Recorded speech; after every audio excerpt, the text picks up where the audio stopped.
Meu nome é Margarida Helena Teixeira. Tenho 83 anos. E há 2 anos tomei uma decisão que todos disseram que estava errada. Todos. Meus filhos, meu médico, os vizinhos bem-intencionados, o coordenador do centro de convivência de idosos que não parava de ligar, até a mulher no supermercado que notou que eu ia lá no mesmo horário toda semana. Todos diziam a mesma coisa: você precisa sair mais. E porque eu confiava neles, porque eu achava que eles sabiam mais do que eu os ouvi. Forcei-me a sair de casa quase todos os dias. Entrei em grupos nos quais eu não tinha nenhum interesse. Fui a eventos que me exauriam. Disse sim a convites que faziam meu peito apertar antes mesmo de eu passar pela porta. E em 6 meses fui parar no pronto-socorro. Não porque caí, não por causa de alguma condição subjacente que não tinham detectado, mas porque meu corpo estava gritando para eu parar, e eu estava com medo demais de decepcionar as pessoas para ouvir.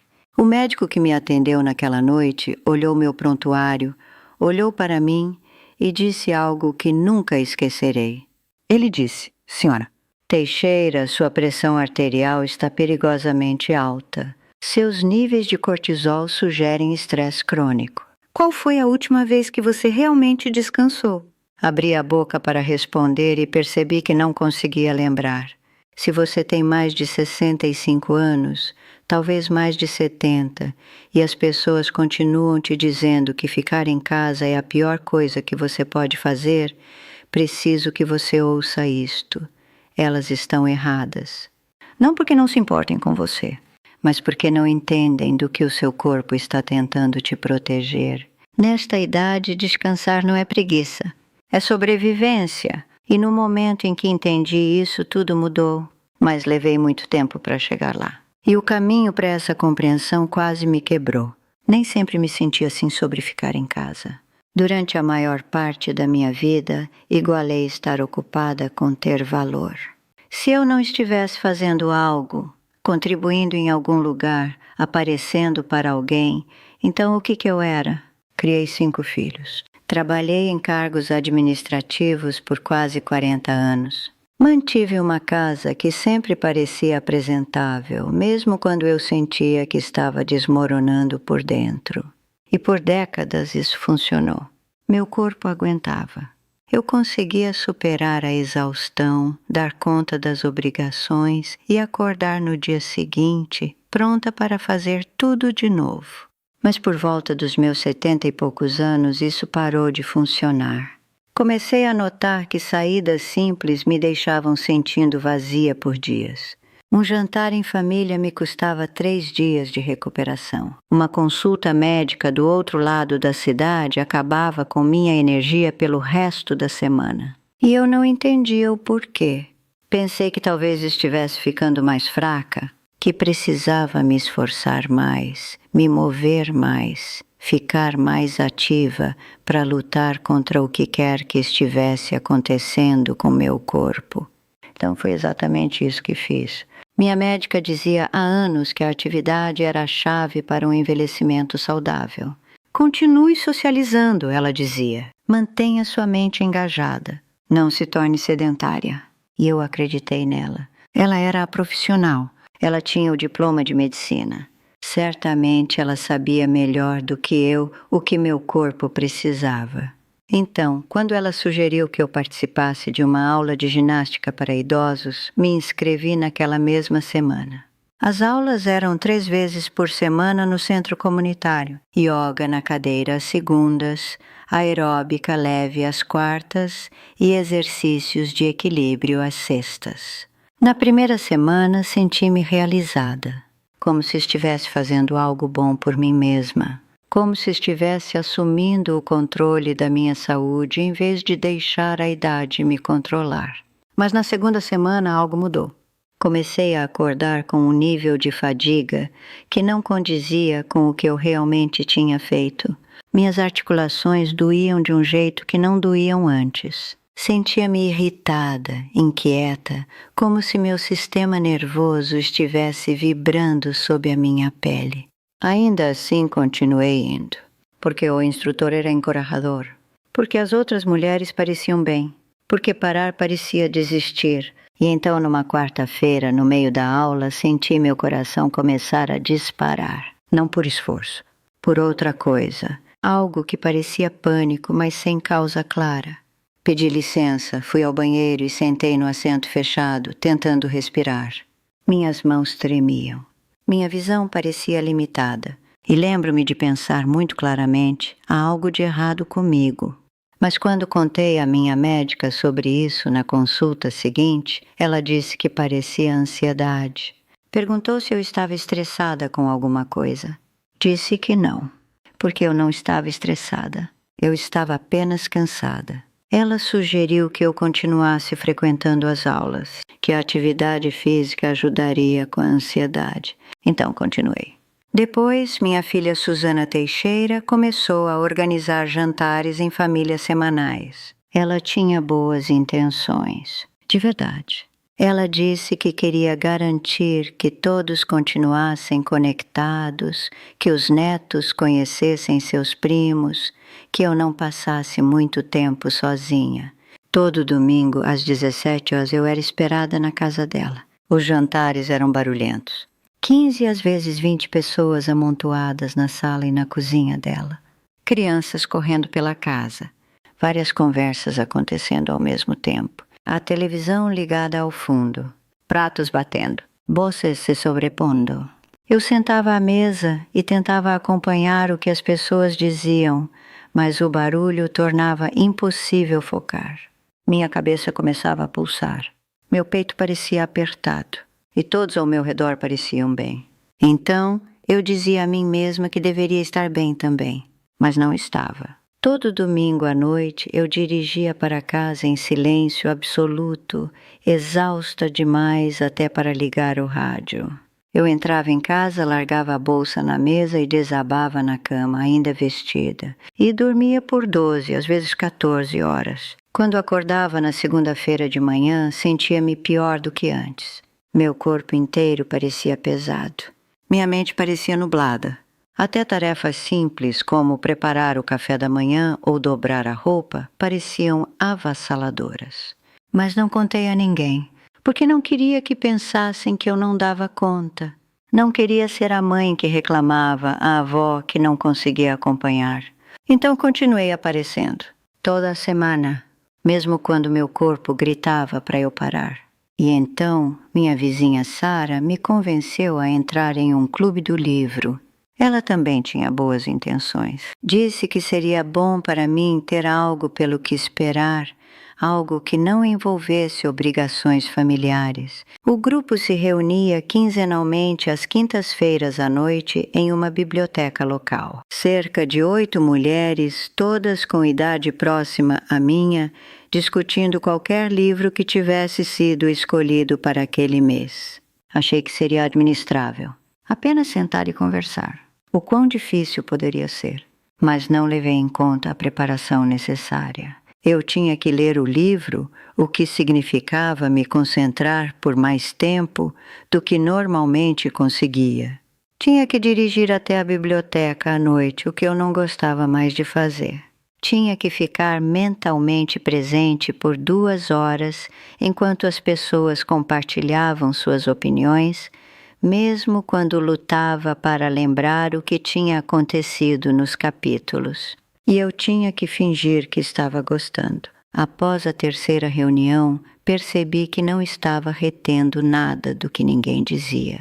Eu sentava lá, balançando a cabeça, sorrindo, ocasionalmente fazendo um comentário, mas por dentro eu me sentia completamente desconectada.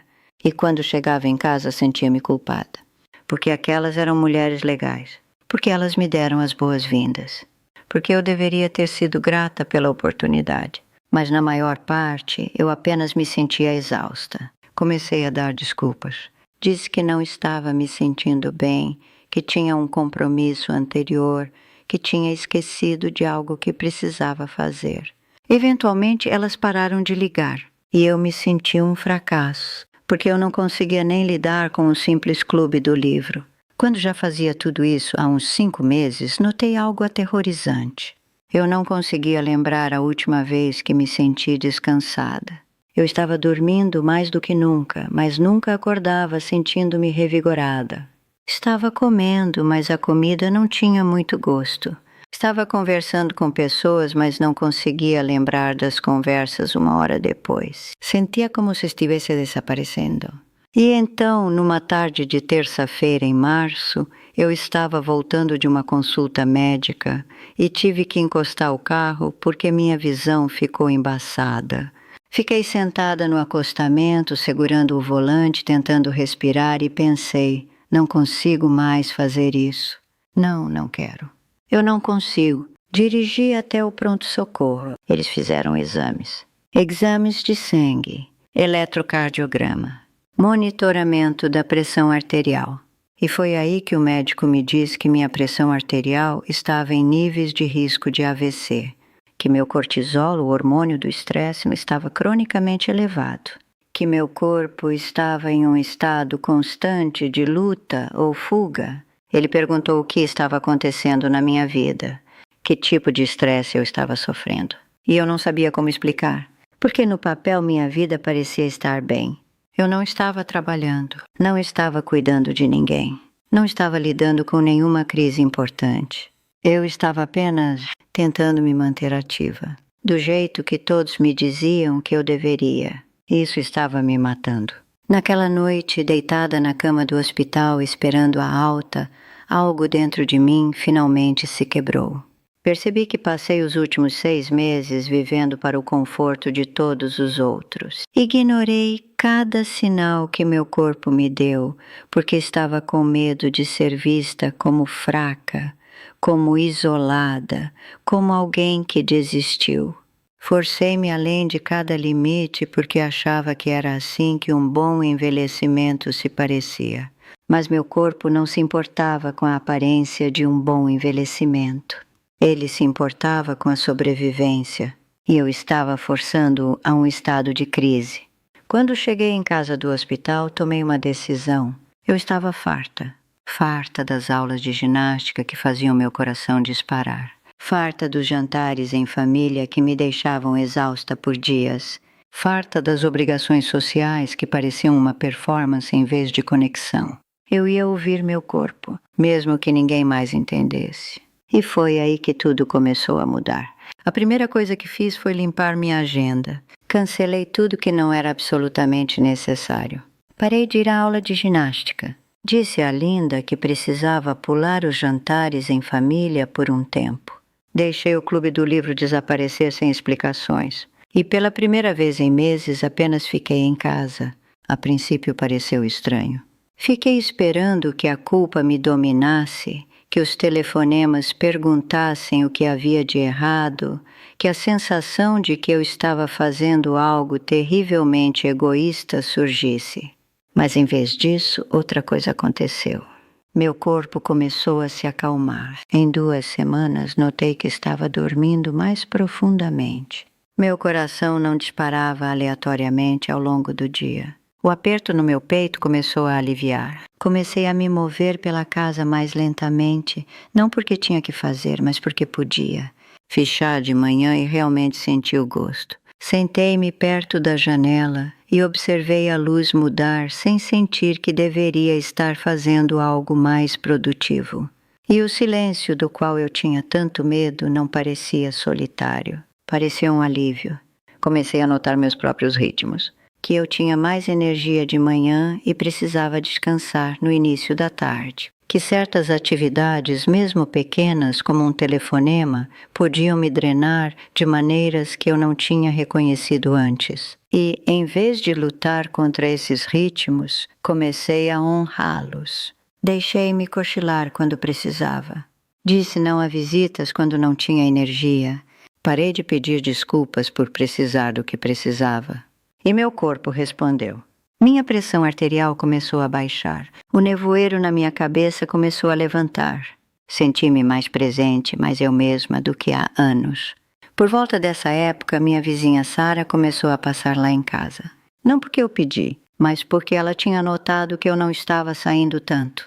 No início pensei que ela estava me vigiando do jeito que as pessoas fazem quando estão preocupadas, mas ela não fazia perguntas invasivas. Ela não dizia que eu precisava sair mais. Ela apenas sentava comigo. Às vezes conversávamos, às vezes não. A filha dela, Emma, vinha às vezes e sentávamos na varanda juntas enquanto Emma desenhava ou me contava sobre a escola. Era simples, fácil, não me custava nada. E percebi que esse tipo de conexão era o que eu estava perdendo. Não as reuniões familiares barulhentas, não as atividades agendadas, mas a presença silenciosa de alguém que não precisava que eu fizesse uma performance. Sara nunca me fez sentir que eu estava fazendo algo errado por ficar em casa. Ela entendeu, de um jeito que a maioria das pessoas não entendia, que descansar não é recuar, é restaurar. E lentamente comecei a reconstruir minha vida em torno dessa compreensão. Quero te contar algo no qual tenho trabalhado e acho que você entenderá o porquê. Alguns meses atrás comecei a escrever tudo. Todas as coisas que aprendi sobre proteger sua paz nesta idade. Como lidar com a pressão da família que não entende. Como estabelecer limites sem se afogar em culpa. Como estruturar seus dias para que eles realmente te restaurem em vez de te esgotarem. Chamei de o Código da Liberdade. Acabei de lançá-lo digitalmente. O link está no comentário fixado. E preciso ser honesta com você. Estou nervosa com isso. Minha filha Susana Teixeira não acha que eu deveria compartilhar publicamente. Ela se preocupa que as pessoas vão me julgar, que estou sendo vulnerável demais. Parte de mim se pergunta se ela tem razão. Talvez eu o tire do ar por causa da pressão. Mas por enquanto está lá. Porque continuo ouvindo mulheres que estão passando exatamente pelo que passei. Mulheres que achavam que estavam falhando porque não conseguiam mais acompanhar o ritmo. Doroteia de Ohio escreveu para mim na semana passada. Ela disse: "Tenho me forçado a ir à casa do meu filho todo fim de semana, e isso está destruindo minha saúde." Suas palavras me deram permissão para finalmente dizer não. Bárbara, no Tennessee, me contou que estava se sentindo culpada há meses por querer ficar em casa. Ela disse: "Achei que algo estava errado comigo, mas você me ajudou a ver que eu estava apenas ouvindo meu corpo pela primeira vez na minha vida." E Helena, que tem 79 anos, disse que mostrou isso à filha. E pela primeira vez a filha entendeu por que ela precisava de limites. Se você está sentindo essa mesma pressão, essa mesma culpa, o link está no comentário fixado. Pode te dar as palavras que você não conseguiu encontrar sozinha. Depois que parei de me forçar a atividades que me drenavam, comecei a notar algo notável. As pessoas que realmente se importavam comigo não desapareceram. Linda Teixeira ficou chateada no início quando parei de ir aos jantares de domingo. Ela achou que eu estava me afastando da família. Mas quando finalmente realmente expliquei, o que aquelas reuniões faziam comigo, ela se suavizou. Ela começou a me visitar individualmente. Visitas mais tranquilas. Só nós duas. E essas conversas foram mais profundas, mais reais do que qualquer coisa que tivesse acontecido em uma sala cheia. Minha irmã Joana Alves entendeu imediatamente. Ela disse que tinha sentido o mesmo desejo por silêncio, mas tinha medo de admitir. Começamos a nos falar mais por telefone, mas ligações mais curtas, com menos pressão. E meus netos, aqueles que realmente queriam me ver, começaram a passar lá individualmente. Emma ainda visita com Sara. Meu neto Caio Teixeira passa às vezes depois da escola. E esses momentos parecem mais preciosos do que qualquer grande reunião jamais foi. Porque eles estão escolhendo estar aqui. E eu sou capaz de estar totalmente presente para eles. Sem performance, sem suportar, apenas sendo. Também comecei a perceber algo sobre o conselho que me deram. Os médicos, os artigos, as pessoas bem intencionadas que me diziam para me manter ativa. Elas não estavam erradas, exatamente. mas elas estavam falando sobre atividade de uma maneira que não levava em conta o que meu corpo realmente precisava. Porque manter-se ativa não precisa significar sair de casa. Não precisa significar aulas agendadas ou obrigações sociais. Pode significar mover-se suavemente pela minha casa. Alongar-me quando meu corpo pede. Caminhar até a caixa de correio. Cuidar de uma planta. Preparar uma refeição lentamente, com atenção.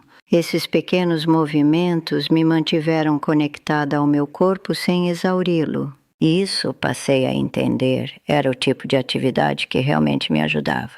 Não o tipo que me empurrava além dos meus limites em nome de um envelhecimento saudável, mas o tipo que honrava onde eu estava, agora, aos 83 anos, com o corpo que eu realmente tenho. Também há algo que preciso dizer sobre solidão, porque sei que é o que as pessoas mais temem sobre ficar em casa. Elas acham que, se você não estiver constantemente cercada de pessoas, você ficará isolada, deprimida, cortada da vida.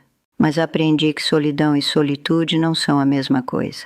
Solidão é o que senti sentada em uma sala cheia de pessoas, tentando acompanhar conversas que não conseguia seguir, fingindo aproveitar enquanto meu corpo gritava por descanso. Solitude é o que sinto agora, sentada na minha cozinha com uma xícara de chá, observando a luz da tarde, sentindo-me completamente em paz. Não estou isolada, estou sendo seletiva. Não estou me retirando, estou protegendo o que importa.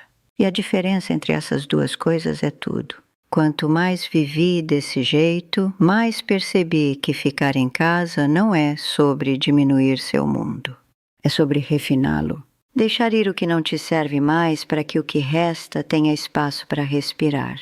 Eu costumava pensar que uma agenda cheia significava uma vida cheia. Mas agora entendo que uma vida cheia é aquela em que você realmente tem energia para experimentar o que está na sua frente, onde você não está correndo de uma obrigação para a outra, cansada demais para notar qualquer coisa, onde você pode sentar com um único momento por tempo suficiente para realmente senti-lo. É isso que ficar em casa me deu. Não vazio, mas amplitude. Não isolamento, mas clareza. E eu não trocaria isso por nada. Sei que ainda existem pessoas que não entenderão isso, que acharão que desisti, que se preocuparão que estou desperdiçando meus anos restantes. Mas não estou desperdiçando nada. Estou finalmente vivendo de uma maneira que honra a vida que já vivi e o corpo que me carregou por ela. Já doei o suficiente. Já apareci o suficiente. Já me esforcei o suficiente. E agora, aos 83 anos, tenho permissão para descansar. Não porque estou fraca demais para fazer mais, mas porque sou sábia o suficiente para saber o que realmente importa. E o que importa não é quantos lugares visito, quantas pessoas vejo ou quanto me mantenho ocupada. O que importa é como me sinto quando acordo de manhã. Se meus dias parecem calmos ou caóticos, se estou vivendo para mim mesma ou para as expectativas de todos os outros. E ficar em casa me deu a clareza para responder a essas perguntas com honestidade. Se você está lendo isto e tem sentido esse mesmo desejo por casa, por silêncio, por um ritmo mais lento, quero que confie nisso. Seu corpo não está te traindo. Ele está tentando te proteger. E ouvi-lo não é desistir, é finalmente prestar atenção. Você não deve uma performance a ninguém. Você não precisa provar que ainda é valiosa exaurindo-se. Seu valor nunca esteve em questão. Nesta fase da vida, a coisa mais poderosa que você pode fazer é escolher paz em vez de pressão. Descanso em vez de obrigação. Você mesma em vez do conforto de todos os outros. Porque a verdade é que você já deu muito. E agora é hora de dar algo de volta a si mesma. Ficar em casa me devolveu minha vida, minha energia, minha paz. E espero, se você precisar, que faça o mesmo por você. Antes de ir, quero mencionar o Código da Liberdade mais uma vez. O link ainda está no comentário fixado. Mas serei honesta, minha família está me pressionando para tirá-lo do ar. Eles acham que estou compartilhando demais, sendo vulnerável demais. E talvez eles estejam certos. Talvez eu o remova em breve. Mas por enquanto, se você precisar, está lá. Mulheres como Catarina na Flórida, Diana em Michigan e Ruth na Carolina do Norte me disseram que isso mudou a forma como veem essa fase da vida. Que isso lhes deu permissão para finalmente colocar a si mesmas em primeiro lugar. Se é isso que você precisa ouvir, não espere. Obrigada por sentar comigo hoje, por ouvir, por me deixar compartilhar essa parte da minha história com você. Se essas palavras lhe trouxeram conforto, se ajudaram você a se sentir um pouco menos sozinha, estarei aqui novamente. Cuide-se, o que quer que isso signifique para você.